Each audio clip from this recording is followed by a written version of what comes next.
Allow me to introduce you to ADAMA. Atlanta is the Black Mecca. We know this already. We are home to people of African descent and the epicenter of arts and culture. But where can you go to experience Black art and culture, illuminating the depth and breadth of the African diaspora? Launched in March 2020 as a museum without walls, ADAMA quickly emerged as a space that is already engaged in communities around the world. The best part about being a founding member of ADAMA is knowing that I'm part of making history. By contributing to ADAMA, you're joining a global community of dreamers and builders, bringing forth a world-class museum that highlights the Black global experience. And it's all happening here. Right here. Right here. Right here, right now. Right here in Atlanta, Georgia. Join us. Give. And get involved. ADAMA.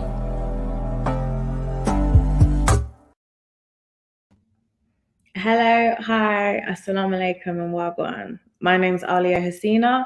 I'm a curator, documentary director and founder of Black Curatorial. And I'm really excited to be here with the African Diaspora Art Museum of Atlanta today to host a conversation around creating communities. Communities are often the thing that we cling to in times of hardship and of ease.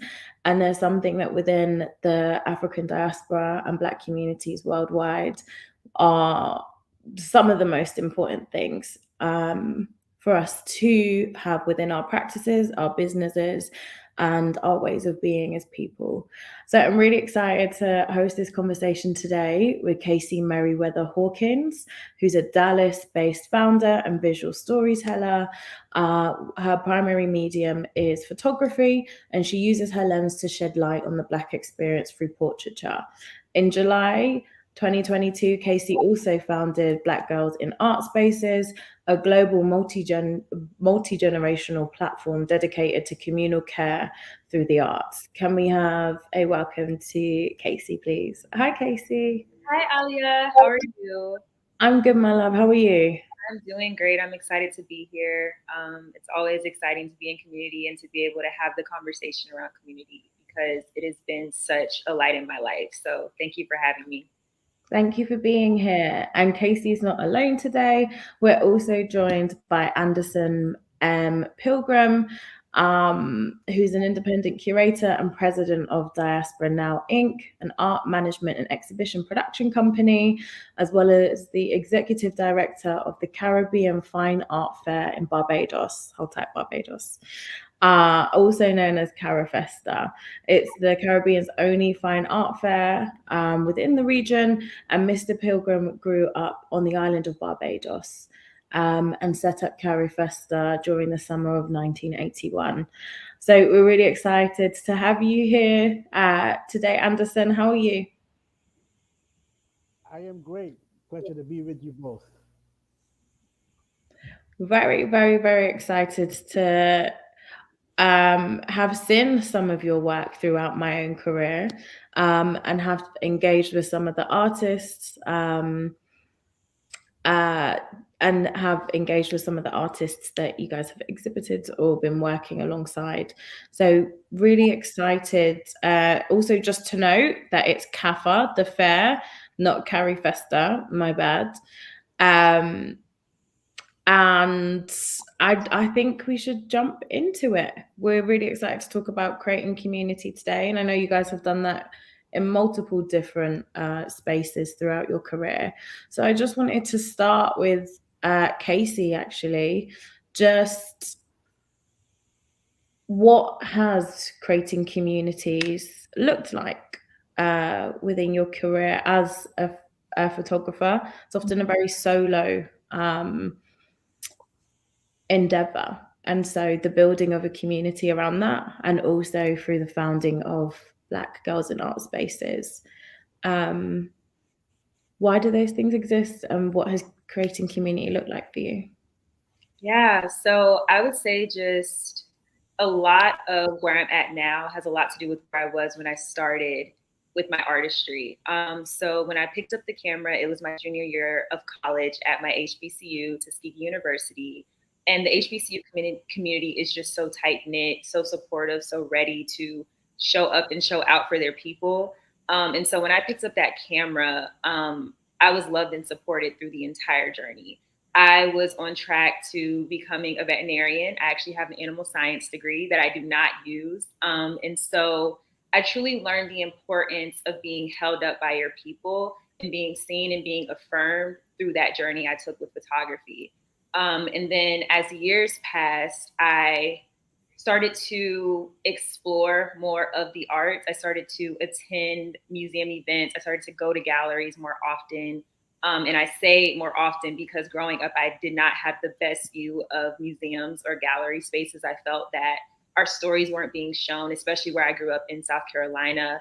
And so in 2020, when I walked into my city's museum, the Columbia Museum of Art, and I experienced Kwame Brathwaite's Black is Beautiful exhibition, that was a super pivotal moment for me.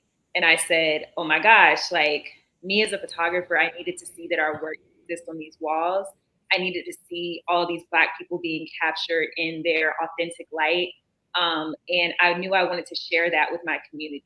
And so 2022 comes and I'm like trying to figure out what it is I'm gonna do as far as bringing people into the space. And I literally had a dream one night after just praying and praying and thinking, and Black Girls in Art Spaces was just so clear to me. And the next day I just got up and got to work on it. And now this community is truly just like my heart. I call it my community garden because I planted the seed, but there are so many people globally who are pouring into it every day and who are gaining nourishment from it. So yeah, that's been my journey with community building, and I'm just super grateful to be a founder of this space and to be able to engage with it. It's such a beautiful thing to see. And there's so much that you spoke to there, which I think is something that is felt worldwide when it comes to the ways that we see museums collecting work and just how open they are or not. I was listening earlier to Kehinde Andrews' new book, The Psychosis of Whiteness. If you haven't listened to it yet, do have a listen. And he has a whole chapter on Black people's relationships to institutions and galleries and how unwelcoming they can be. He notes them all across the world. And so I think the work that you've been doing with Black Girls in Art Spaces creates that space where like we all roll up and we all feel comfortable having those conversations and navigating, but that when you get those funny looks from people in those spaces, you're all there to eye roll, which feels a lot better than going through it solo. So absolutely. Honestly, more power to you. And Anderson, I'm really interested in how you've been creating community over the last couple of decades. You have an incredible career and an incredible amount of experience when it comes to convening people, organizing and producing. I would just like if you could speak to a little bit of that and what why you've seen the need to create communities through your work. You know, just as you alluded to earlier, my experience with institutions and galleries and such is obviously even more kind of disconnected than you guys, and it was out of that interaction, as I said, in my college days, especially moving from Barbados to the U.S. and those different experiences, and seeing how artists of color across the diaspora, and then I was introduced to the whole concept of diaspora, were marginalized in many of these spaces.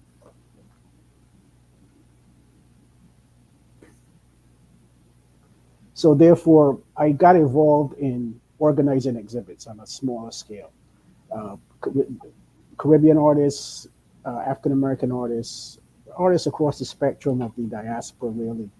And out of that grew the concept of Diaspora Now, which was a company that I set up to really expand knowledge of artists of color.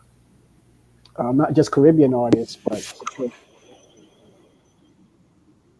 Oh, I think you might have dropped out on sound, Anderson.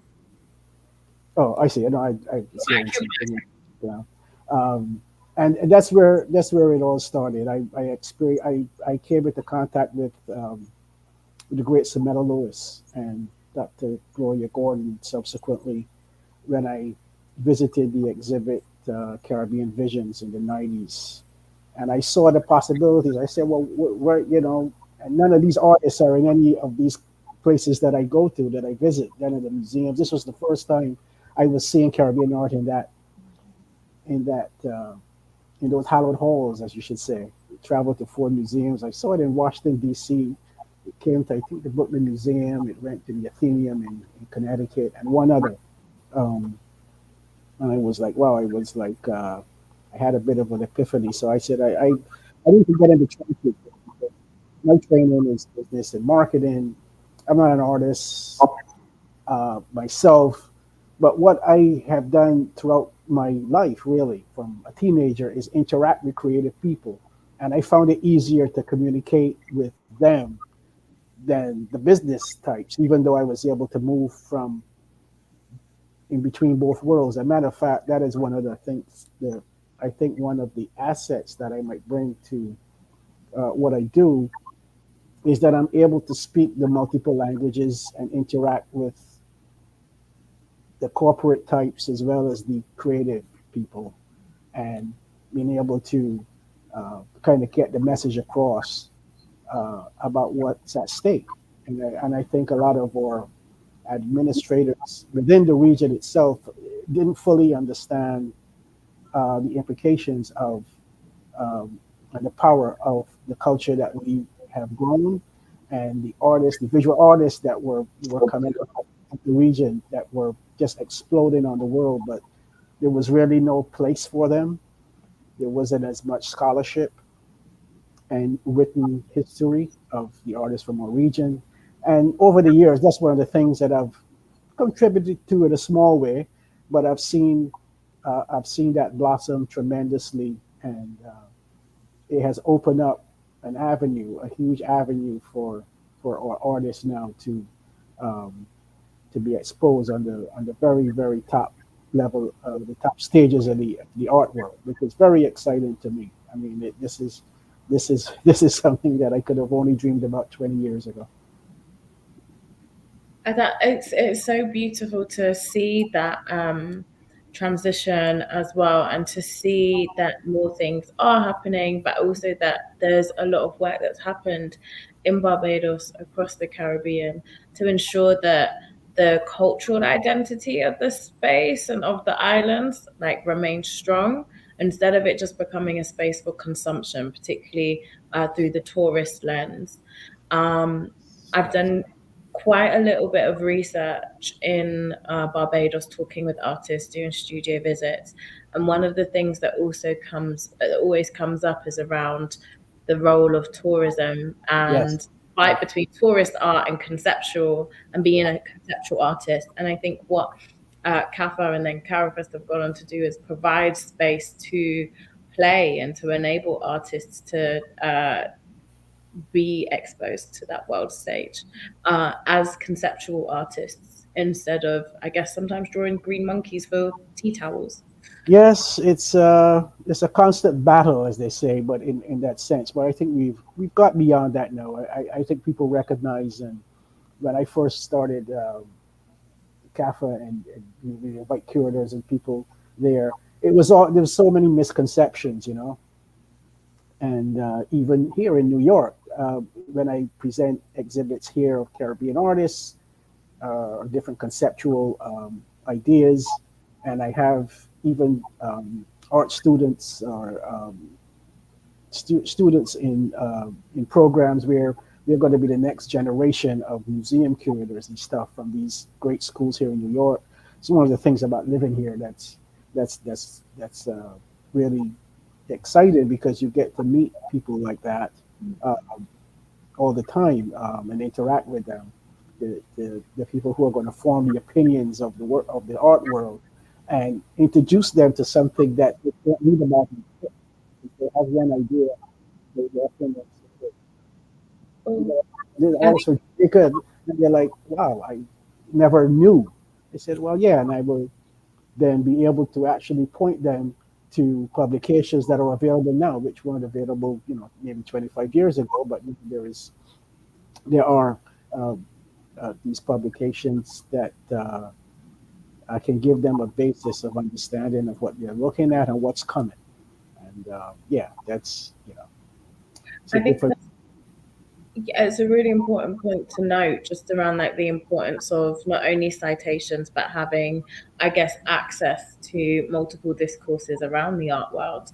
Yeah. And I guess that's also something that people are building on the go through community, like artists having community with other artists, sharing the references that they have, the readings that they're going through, the other artworks that might inspire them. And so I just wanted to come to you, Kaci, because when we're talking about Black girls in art spaces, you talk about the power of a meetup. And that space to really convene and reason and strengthen each other. I just wanted to know what the underlying philosophies are of meeting up, and how you sought to create that space to enable those things to come out of it. Yeah, I would say as far as our pillars go, like I'm so big on belonging, education, accessibility, and conversation. I love that you all are discussing the importance of Black voices in the art world, because after every single meetup, I'm sure that there is a space for our groups to convene to really talk about what they see. I don't want it to be just we walk in, we take in what we see on the descriptions, and that's it. Like I want us to sit down, discuss, talk about how we feel, talk about maybe what we didn't like, and really create conversation around that and learn how to formulate our own opinions on what we see, because our voices and our opinions do matter. And I agree with everything Anderson was saying. I also think it's so beautiful to sit front row to people being exposed to something new in the arts for the first time. Like I know for my community specifically, there are a lot of art professionals, but there are also just like people who are just coming out to meet someone and they don't even know that they have this desire or love to do something in the arts. And then they come to a meetup and they're like, oh, wait, this is like a lot more than I expected. I actually enjoy this. I actually want to come not just for the people, but for the art too. I enjoy the discussion. I enjoy sitting down and figuring out why this piece makes me feel something. I enjoy meeting curators and artists. And I don't know, maybe I want to curate a show one day. And so, yeah, I would say for me, like, I just never want to, or I always want to encourage people to dream, number one, and I want to give them the space to do that in community, because I feel like we're able to fuel each other. Like I said, I look at this community as a community garden. So once that seed is planted, now we can water it for one another, and you just never know what will come out of it. What are, I guess, some of the ways that you set intentions with setting up meetings? I know that often we want to convene safe spaces, so we might sometimes, as Afropunk have done, been like, none of this is acceptable in this space, by naming all the things that aren't acceptable. And sometimes when you get into a field like art that is so heavily referenced, referenced but sometimes not cited, how do you enable safety within the creating of those meetups to ensure that, I guess, people are able to be themselves, but also be honest when convening around art? So that's a really great question. I think it all starts with our foundation. One thing that I love is that when people come to our meetups, they know, okay, I don't have to assimilate. I can be myself. I can ask questions. I can not know something and be comfortable in that.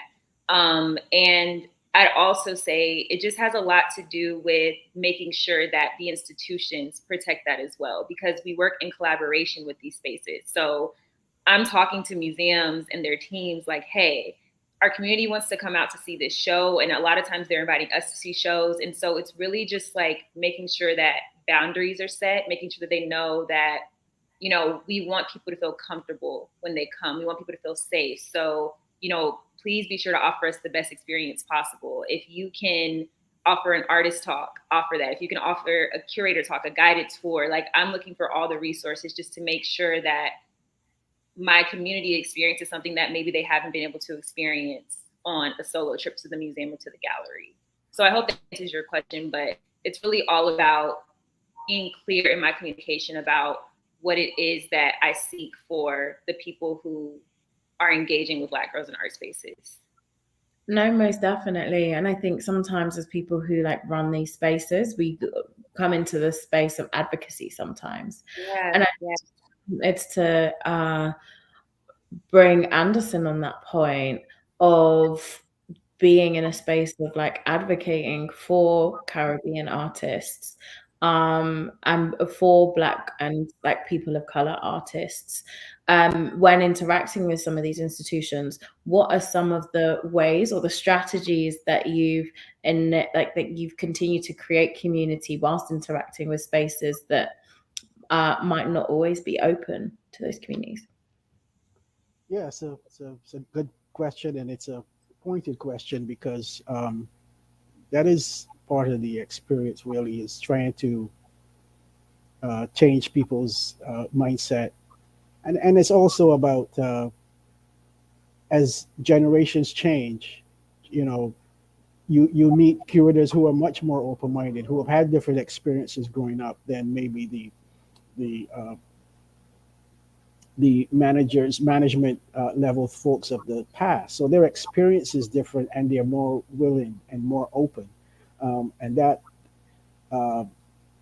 gives you the space then to give them some information about areas that they're not particularly aware of, you know. And once that space opens up, then you have a door that can be pushed open, because once the crack, you see the crack in the door, you can push your hand in, then you know you can kind of push it open a little bit with knowledge, and with also introducing them to some of the artists that we work with, and some of the events that we may present outside of the mainstream in alternate spaces that they're not aware of. That's why, again, you talk about community. I have a relationship with the Dwyer Cultural Center here in Harlem, in New York, which is a space for the cultural practitioners of not just Harlem, but of New York.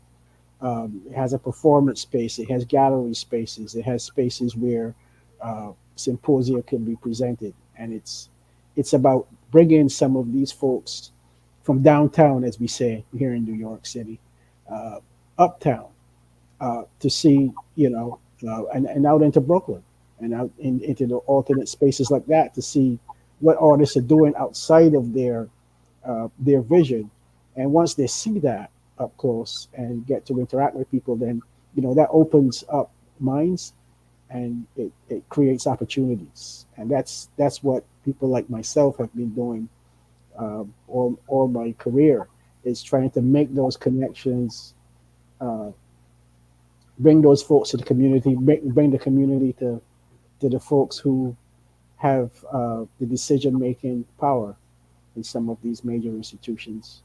And I've seen the changes. I can mention one artist that I've worked with for many years. She's an African-American who's been a major name in Harlem for many years. And I mean, I was introduced to her, she was like royalty. But when you go outside of the Black communities, you know, folks were not aware of her. Her name is Dinga McCannon, and now she's catapulted in her more advanced years to the top of the game because she was discovered.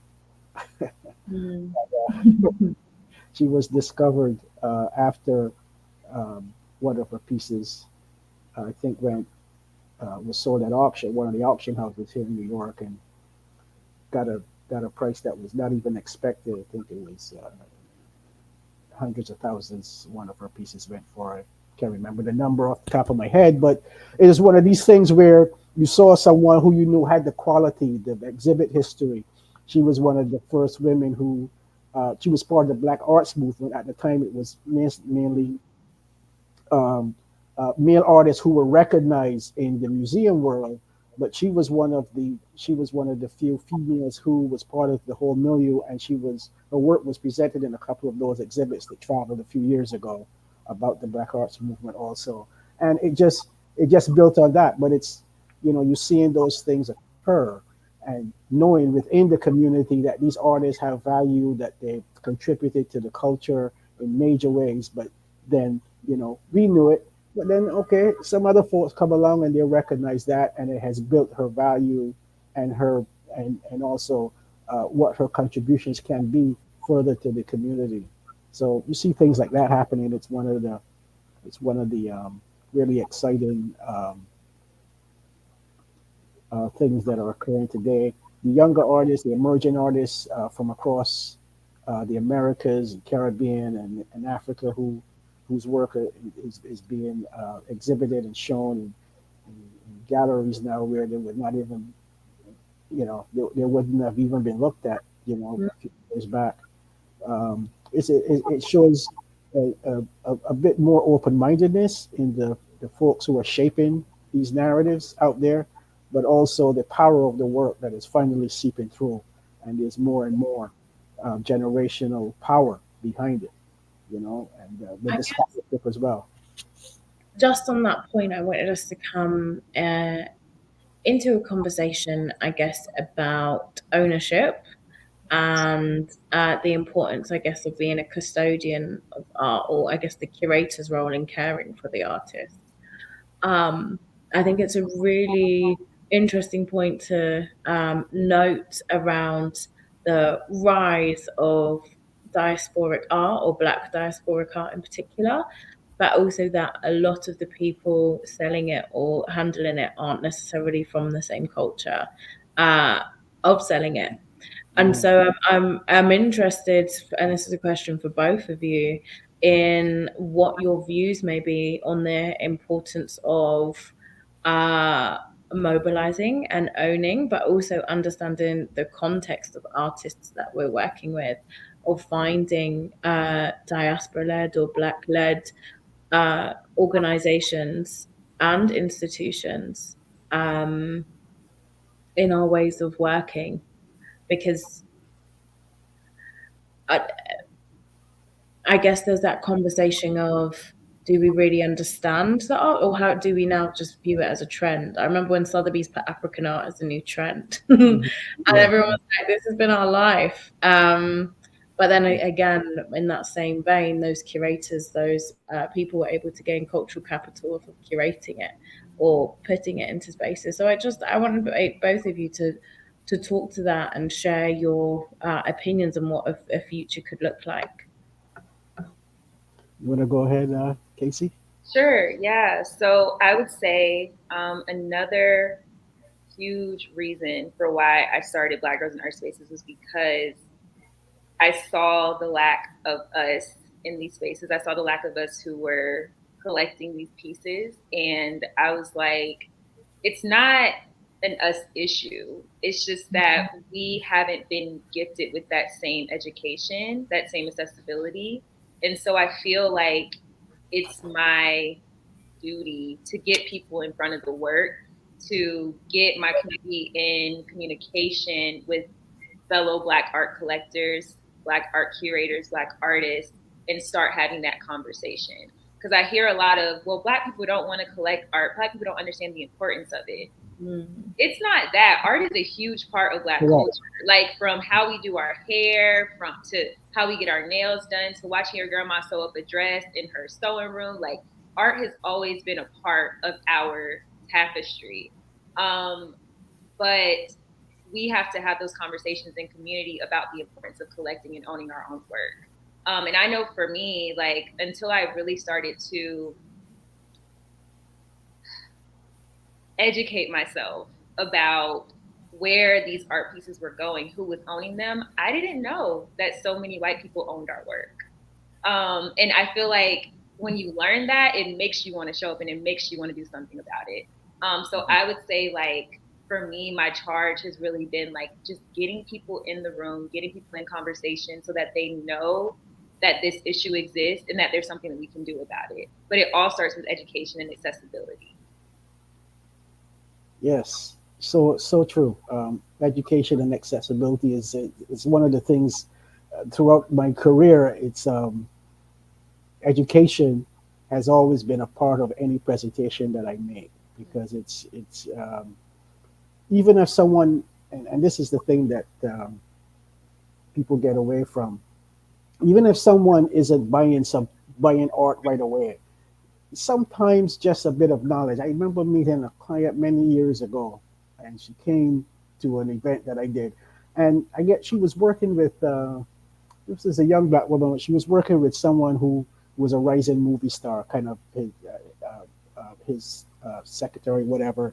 And she was traveling and getting exposed to many different things. She came to an exhibit I did, and I gave her some background on some Caribbean artists I was showing, and I pointed out a couple of publications that maybe she should look at to look at the underlying value given to these artists as far as their background and the whole the whole idea of collecting art and their background and so on.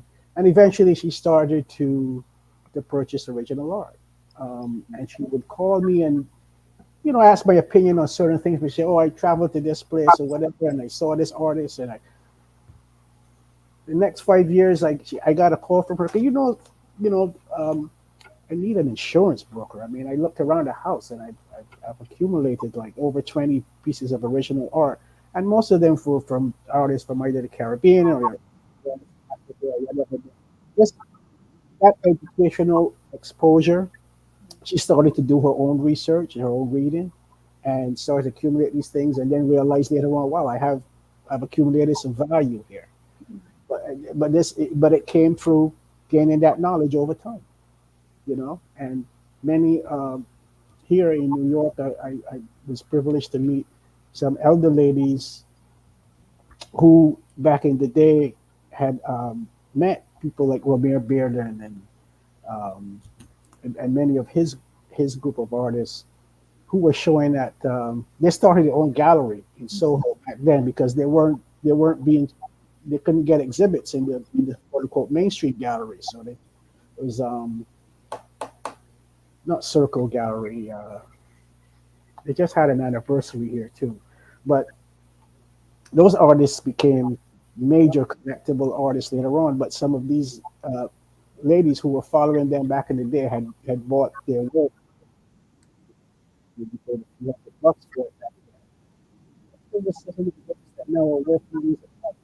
because they supported their community. They came out, they built that community among them, and when the art world caught up to the tremendous cultural significance of what these artists were doing, not just the quality of the work, but what it pertained to as far as the times that they were living in. Now these works have become important. So it's all part of the exposure, the accessibility, education is very important. Kappa Fair is something that is one of the things we've always done from the very first event.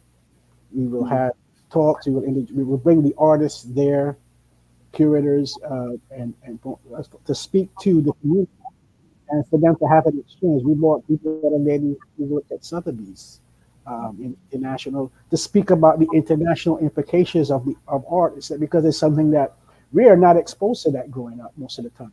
As you said, many of us don't get to visit, or we have a negative relationship with the galleries or the museums because we don't feel welcome. So this kind of knowledge is not readily accessible. And it's one of the important, I think, hallmarks of Kappa Fair is to bring that kind of information to the wider audience and people that knowledge. And Anderson, I feel like, I'm sorry, Aliyah. No, go.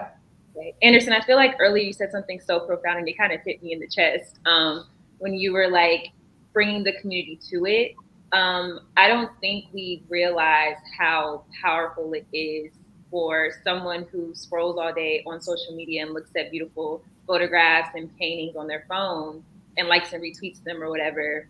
I don't think we understand how powerful it is for them to experience that in person and to see it on a larger scale. And I would say, like, even as far as how it affects the institutions as well, I know for me, I've had conversations with the team that I've worked with, and they've been like, I've never seen this space activated in the way that it was until your community came in and engaged with the work. So I think it's also important to showcase to these spaces how important it is to have people in these rooms who really connect to the work, who really feel something when they look at these pieces, who really want to know more, not just because of how beautiful the photo is, but because there's like some sort of generational connection there, you know? And so I love what you said earlier about bringing the community to it, and not just bringing it to the community, because looking at it on a piece of paper on a phone is not as impactful as being in that space, as being around Black curators, Black artistry. So yeah, I just wanted to point that out. I really love that you said that. Well, thank you. Yeah, but I really believe that, and I've seen its power. And as you said, bringing young people into a space, yeah, and have them see things up close and speak to the artists, and someone that looks like them created this on the wall, and that interaction is, wow, it's priceless. It's the same thing with film. I mean, and all of the visual arts really, but you saw that, not being able to tell our own stories, and the difference when we were given an opportunity, Black directors and writers and so on, to present their own stories about the culture instead of someone telling the story about us. The power is it's immense. It's life changing for many people. It is. And just, I think, seeing young people be in those spaces and see work that relates to their livelihood or to their life so far, you see like those cogs turning as they're looking at it. And so I guess us investing in emerging artists who are talking to the times to engage younger generations is also something that is super important, because there are a load of memes and references I won't understand, but taking a school trip and seeing something that relates to your everyday. I often talk about curation as like an embodied practice, but I often think that comes from Blackness being an embodied experience. And that often, as you said a little bit earlier, Kaci, we are immersed in art, and we're often thinking about art in a lot more abstract ways than just something that we objectify, which is often sometimes a very European way of consuming art. Yeah. Yeah. And so when we weave it into the way we do our hair, or being at the nail salon, or like cooking with our grandmother, or seeing like quilting experiences, or making of baskets, like those are all very lived artistic practices. Right. I think sometimes when we put them into a space, or a colonial space like a museum or a gallery, sometimes our relationship to them changes. And so whilst I think it was just really, really beautiful of like bringing people to that work in that space, because we have a different relationship to it, but also making people know that the art in their everyday life is also worthy in art as a piece that's like hanging on a wall, is also a really interesting tenet to that conversation as well. You said that perfectly. And that whole conversation has changed, not crossing you, Kaci, because even that type of work being acknowledged as art or fine art. Yes. That word fine art was a very narrow point of view years ago. But now that even has changed, where if you didn't use certain materials, or you use these materials in a certain way, it was not fine art. Yes. It was not seen as fine art, and not given the same type of presentation or value. We've seen that change quite a bit. So I had conversations with folks back in my early days as a curator, when I was presenting artists and mixing painting and sculpture and mixed media and conceptual work by artists from the Caribbean, and some of the people didn't think that it was right, or didn't agree with how I juxtaposed these artists together. But I was trying to make the statement that it was really about what they were trying to say and not the materials that they were using. And when you use the materials in a certain way, it is fine art. Yes. Exactly. And also I think sometimes there's a detachment in Western art spaces from using the materials of the land, which we've been accustomed to. So I know there's an artist in Barbados, Taisha Carrington, who just like some incredible work, just some incredible work using like salt water and boiling it down to create crystal formations and creating dye formations that look at not just like the Caribbean diaspora, but of the relationship to salt and coloniality. And that sometimes we don't need like this particular paint brand for it to be fine art, but the concept being dense means that we can use nature, because that was the original artwork to start with. So as you said, how you put those materials together and present them, that's a work of fine art. I mean, and you, how can you say not? You know. But, exactly. It brings me. I love learning about new artists, and I'm sure we all do. And I'm sure you have a whole load on your roster currently.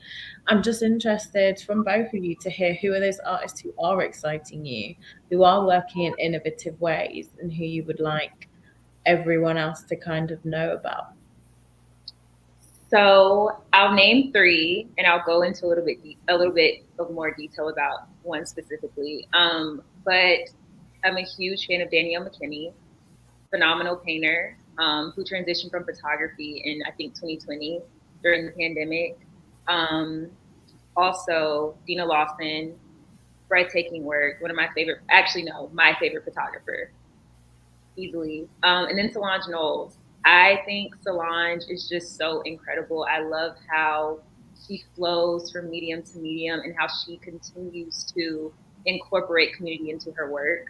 I think it's such a beautiful experience just being in front of her work. I love her music. I love her ceramics. I was able to experience her composition that she did for the New York City Ballet, and to see so many Black women show up at the Lincoln Center, to see that. I saw fros and braids and all types of styles like all over that space, and it was just such a beautiful thing to experience. And so I'm just honestly like obsessing over her artistry right now, and I'm so excited to see like where she goes next. Definitely on the last one, I stand Solange. But let me not get started. Anderson. Well, it's hard for me because I said I've been really exploring a lot of emerging artists in the last few years.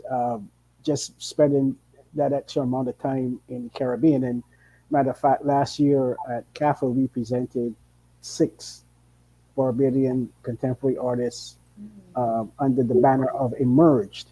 And you might know a few of them. Alanis Ford and Akila Watts, the Gibson from Barbados, 3 females who are doing extraordinary painters, and they're exploring contemporary visions from which it's universal, and the work is so impactful. 3 young men, Brandon K. Bass, Shane Eastman, and Shane Clark, again from Barbados. So it was 3 females and 3 male artists who I found that what they were doing was so refreshing. It was so of the region, but it also transcended the region, and their technical ability is extraordinary. And these are 6 artists who are just actually exploding onto the scene right now. As I said, Aliyah, I know you've worked with several of them. Yeah. All of them, actually, apart from, I think the only one I haven't worked with is Brandon. Yeah. And Brandon is like, he's amazing. I tried to pick up a couple of their pieces real quick before they got out of hand. Because I experienced the work up close, and it was like, wow. This kid is just like, wow, where did he come from? You know what I mean? The style that he's starting to work with as well is really interesting. Yeah, so that's I can give those examples. I mean, there are many more out there. You obviously, Casey, you mentioned three exciting, but there's so much talent out there that they're being and able to realize that talent now and explore, the opportunities out there that are opening up for them. I'm interested as well, as like we're often convening communities and creating communities of organizers and cultural producers, but in terms of building communities with those communities, with the business people and also with the artists, I'm interested in, as you said a little bit earlier, Anderson, that there's a real skill to bring those types of people together, but with the view that these people all work for the artist's works to be displayed. How do you build projects and communities within projects that have a level of synchronicity to them? Well, for me, as I said, I try to ground everything in the community first, and working with spaces like the Dwyer Center in Harlem gives me that grounding, and I constantly meet artists who you would think, you see artists who have reached a certain level, you figure, oh, they will never want to show here or they never want to do this. But when you meet artists that understand their obligation to their community, and then they make you understand what it's really all about. You're not trying to get ahead of yourself. You don't let your head get too big about things, and some of the younger artists need to understand that part of it too, because you meet some of them that can be, you are proud of their achievements and so on, but never forget where you came from and who you are.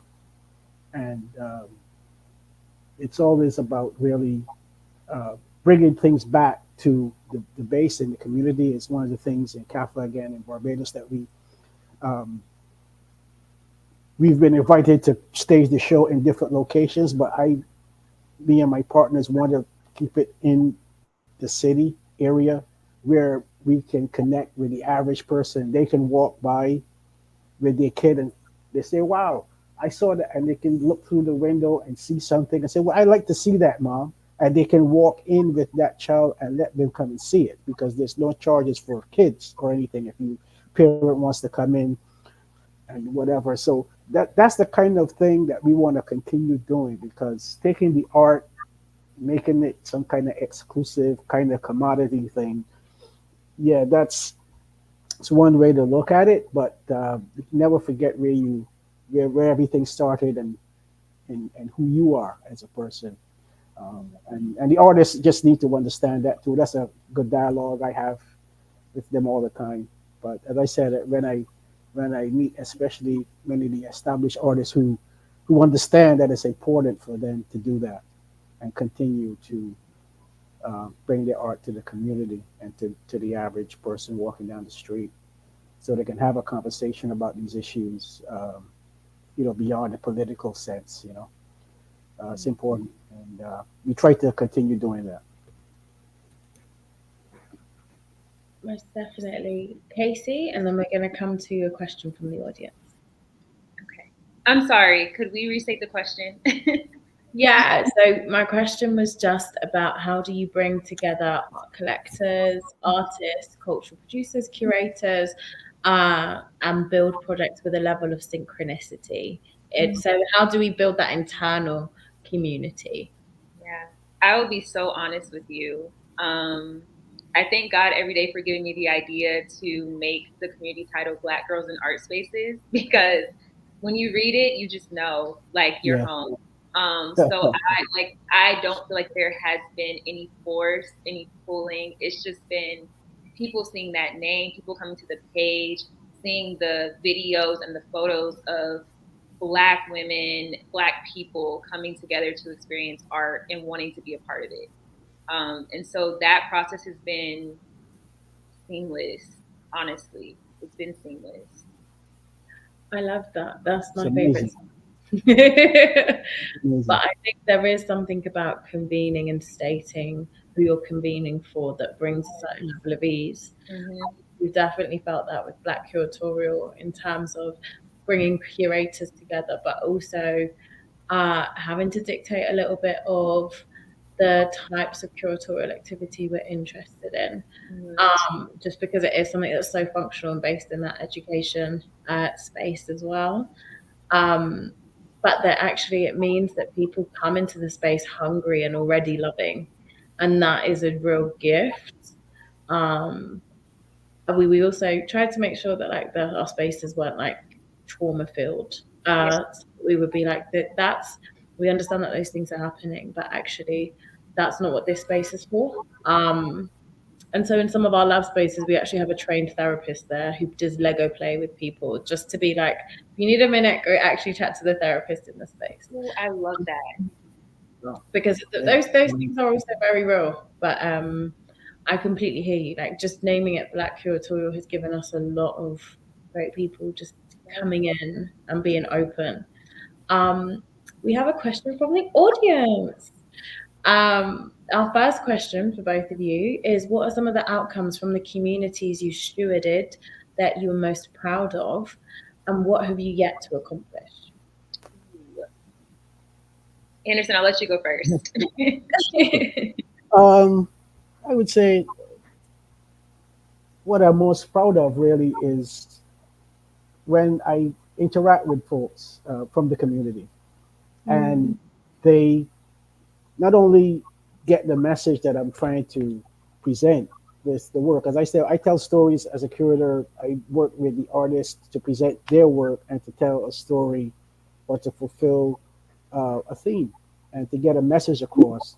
And one of the things about working with spaces like the Twire again is that you are working in an area where people are aware of who they are as cultural peoples, people of the diaspora. They understand there's a history to it. So, you can't, pull the wool over their eyes. And when they're walking and they get it and they want to bring friends and tell people about what's happening there and expose young people to what you're presenting, that's to me, that's, half the job. That's not just selling the art, but you also want to sell it too. And the thing is I think one of the things that we are still growing is that market and that exposure to our people. Because as you said, you want our people to collect the work too and be able to benefit from that value as they grow. And as I explained to them, it's a generational thing. And you get to enjoy this work throughout your life. Your family gets to benefit from the financial power of the work as it grows. And it's important to continue to educate people to that concept. You see it in the African American market, in the contemporary African market, and hopefully in the Caribbean market, you will find that happening more, where more of that work stays within our household. You get to enjoy it and benefit in many different ways. So that's still something that we can. Oh, I think you cut out slightly, Anderson. Pardon me? Did you just say the last thing you just said? The mic cut out. Oh, that I think that is because first part of the question was what I think that we've achieved or that I'm most proud of, and then that last part, I think we are working towards that, to educating our communities fully about the value of owning the art and what it's all about, not just as a commodity, but yes, you get to enjoy it for your entire life. Your family gets to enjoy this, and then it becomes a commodity as the years go on and as you grow. But it's part of the culture, and it's something that reflects you as a person and a people. So those are the important things I think that we are still trying to accomplish fully, but we are on the way, I think. Amazing. And Casey, what are some of the outcomes from the communities you've stewarded, and what you most? Yeah, so Black Girls in Art Spaces is only a little over a year old, and so I feel like that new mom was just excited about everything that that goes on.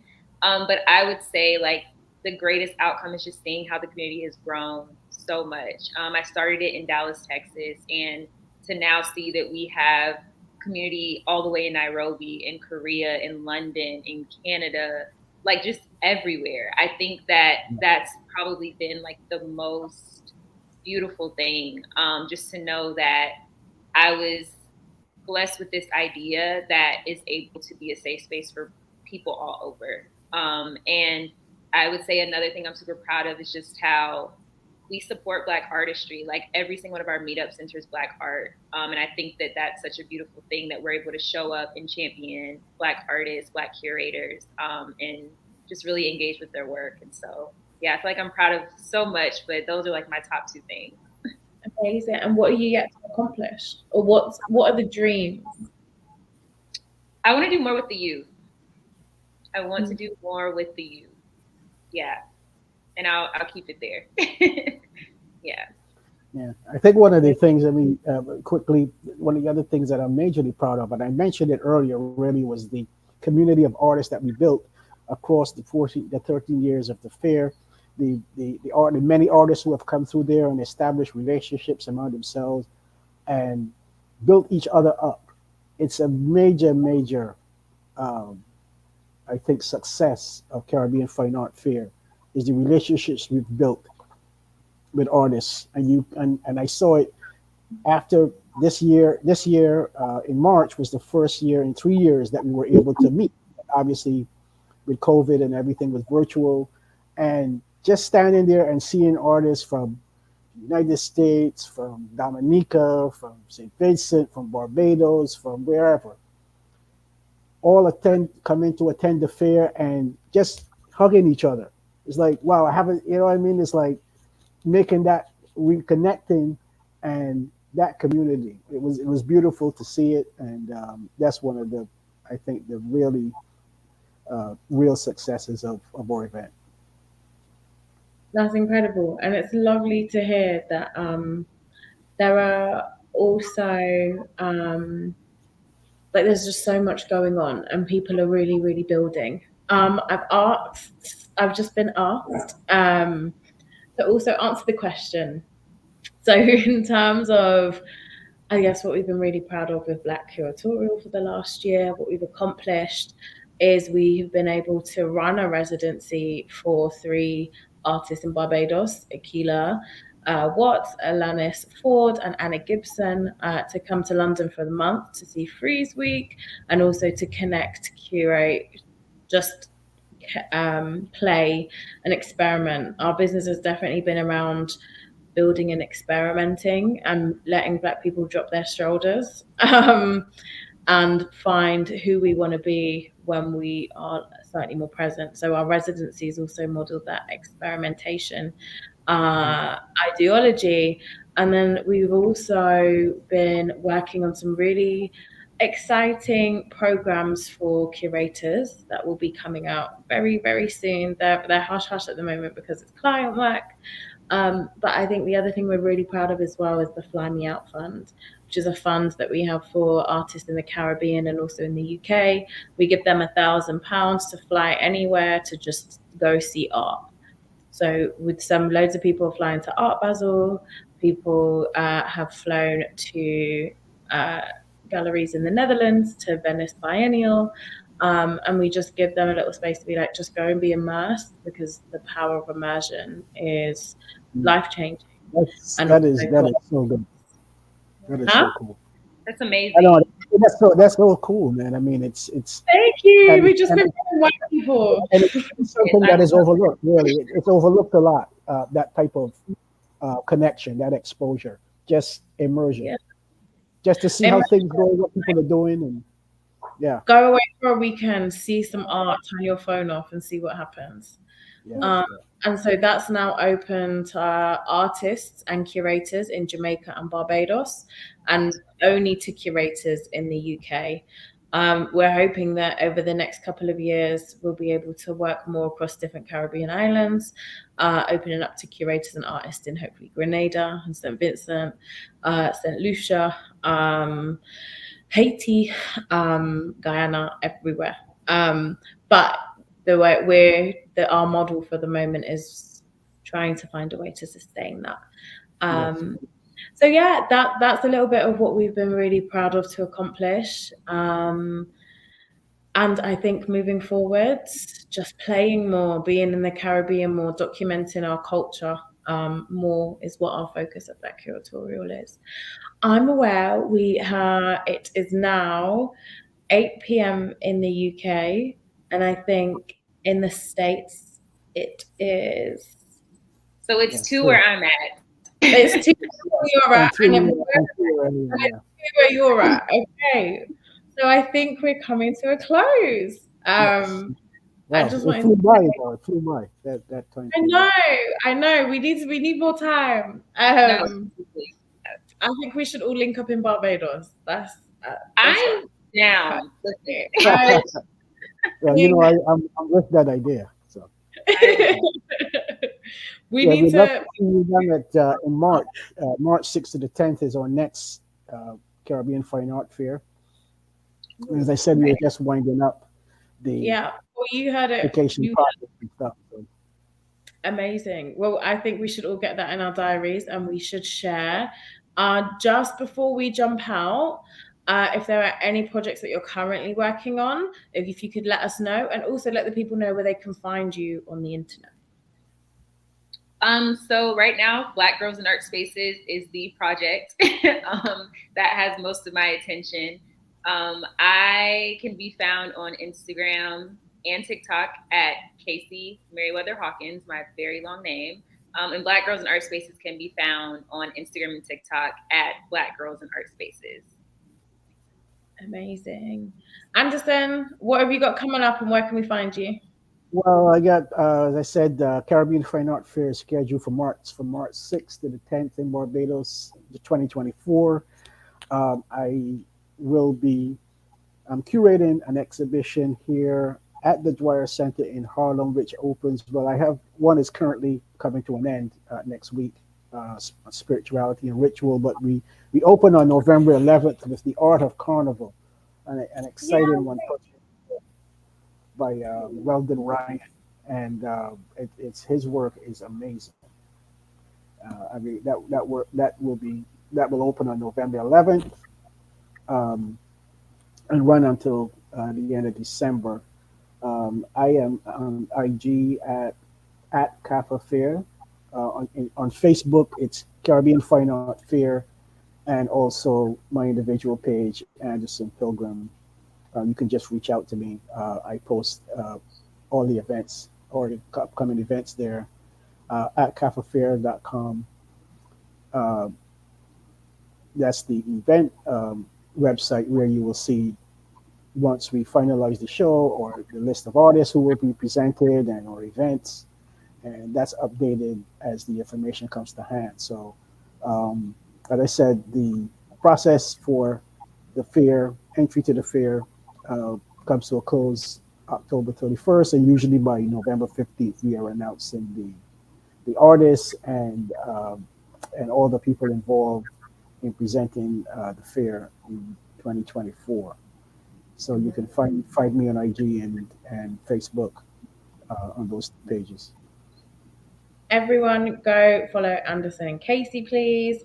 If you would like to keep in touch with the work that we're doing at Black Curatorial, please feel free to find us at black.curatorial on Instagram, or Aliyah Hasinah, my name, which is right, nope, here, on Instagram as well.